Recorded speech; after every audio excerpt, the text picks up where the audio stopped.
People are still talking about President Biden's student debt relief plan. Last week, he announced a plan that cancels up to $20,000 in education loans for millions of borrowers.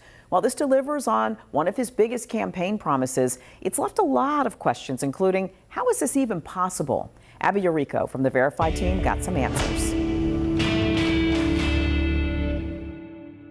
As people wait for more information from the Department of Education on what to do next to claim this loan forgiveness benefit, there's also the question of if the program could get tied up in court. The Biden administration points to something called the HEROES Act as giving them authority for the sweeping student debt cancellation program. So what is it and how is it connected with student loans? Our sources are the Higher Education Relief Opportunities for Students, or HEROES Act, the Department of Education, and the Biden administration. The HEROES Act was passed after 9/11. It allows for the forgiveness of student loan requirements during certain periods of hardship in the country, like during a war or national emergency.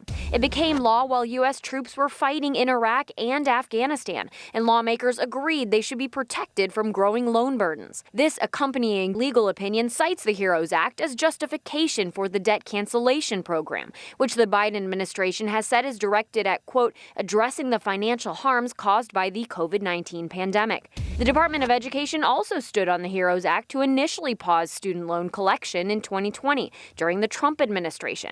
However, some say this is too broad an interpretation of the HEROES Act, or even a case of presidential overreach. Members of his own party have even long questioned if this is something the president has the authority to do. So how would a legal challenge happen? That's actually a big question here. With the way the judicial process works, someone would have to make the case that they've been personally harmed by this to have standing in court to challenge it. But it's something we know Republicans and conservative advocacy groups have already started talking about. With your Verify, I'm Abby Llorico. If you have questions about something you've seen online, you aren't sure if it's true, just email verify@13newsnow.com and our Verify team will work to get you some answers.